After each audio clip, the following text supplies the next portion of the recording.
What is going on, backyard bassing fans? Let me tell you, I am excited to have the new camera going.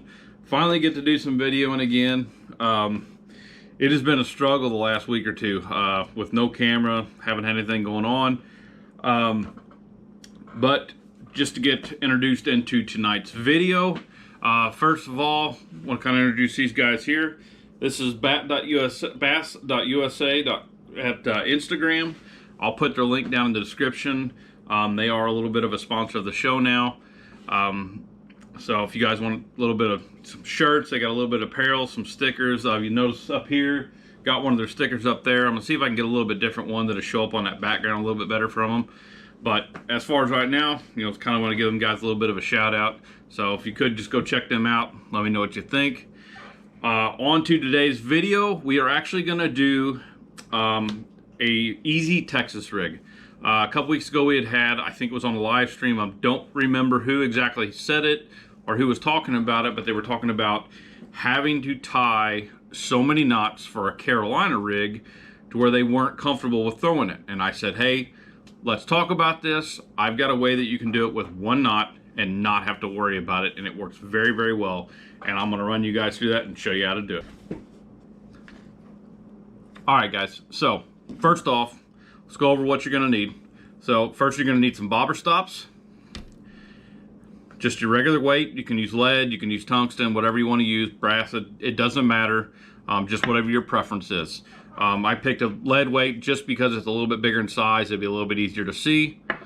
And then just whatever hook you want. This is just a regular 4/0 EWG hook. Nothing fancy. Like I said, you guys can use whatever you want, but I just wanted to show you guys how to actually do this. So let's get started here. Let me find my line here. All right, just use a piece of this, just 17-pound floor right here, just to show you guys. So first thing you want to do is go ahead, take your lead weight or whatever weight you're going to use, put it on there. And guys, this is exactly why I do not use lead weights. Tip of it's all smashed in. Open that back up there.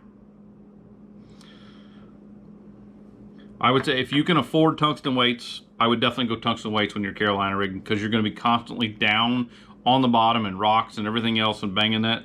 If you've got a lead weight, you're constantly going to bang up the head of that thing and mess it up, and you're going to scar your line and cutting your line doing that. So make sure you try to get tungsten if you can. I know it's not affordable for everybody, but if you can, either that or brass, either one will work.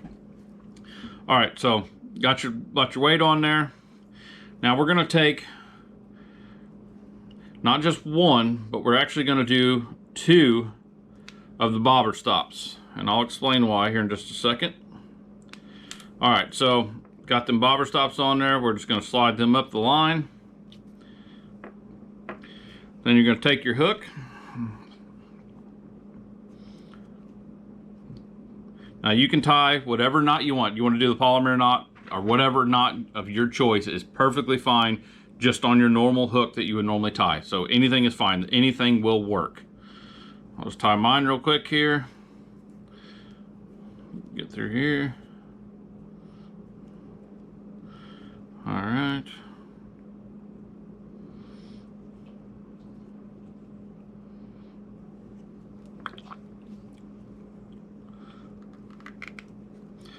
Tighten that down.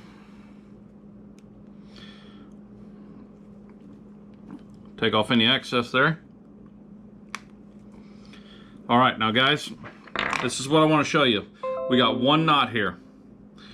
Your bobber stops are going to act as that swivel and everything that you normally tie on. All right, so you can adjust these 2 bobber stops right there wherever you'd like. If you want a, let's just say that's probably about 18-inch leader right there. If you want to make it shorter, you can just take them things and slide them on down right to there. You got a 10-inch leader. If you want to make it bigger, you can go bigger. And the reason I tell you that is because if you are new at throwing Carolina rigs, it's not an easy deal if you have that weight way up here and the hook way down here. What happens is that thing does like a helicopter through the air, and it makes it very, very hard to cast on a bait caster. It will knot you up all the time and give you a bird's nest. So when you're starting off throwing a Carolina rig, you know, I would suggest throwing a Carolina rig starting off, I'm going to suggest about 12 to 16 inches. So we're just going to say about like that right there. That's going to be a little bit easier to throw once you get a little bit more comfortable with that, and you'll start to feel that difference. So, but then you can slide it up a little bit farther and a little bit farther, as, you know, to where your preference is.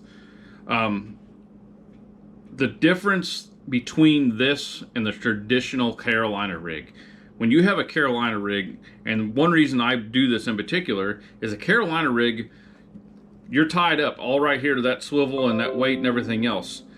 When a fish grabs this bait, whatever it may be, and takes off with it, they constantly feel that weight on there. In my opinion, I think the fish will drop that a lot of times. Sometimes they won't. You know, they'll run off with it and everything, and that weight don't bother them. But a lot of times you'll get finicky fish that'll pick that up and feel that weight, and they just drop it. They're done. With this setup, there's nothing holding this weight together up here. So if a fish comes up and picks that up, guess what? It just keeps running off with it and never notices that weight. But all of a sudden you're going to feel your line getting a little bit tighter, or you're going to see your stuff running or whatever, and you can really rear back and set that hook into them. In my personal opinion, I think you do get a few more bites by doing this.